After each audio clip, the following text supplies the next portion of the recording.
Yeah. Rich with Commercial Agent Academy. And remember, we don't just talk about it, we be about it.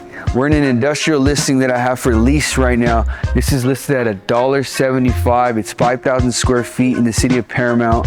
And I want to share with you a couple unique features that you should all be aware of when you're touring an industrial property. First of all, the height clearance.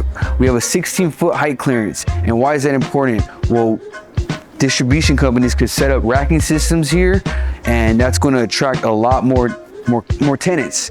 And along with that, we're close to the 17 corridor, which is easy access to the port. Another thing that this building has is heavy power. We have 1200 amps of power, which is attracting a lot of manufacturing companies. With that being said, it's good to know these features so that when you market the property, you could expect what type of businesses are going to be contacting you.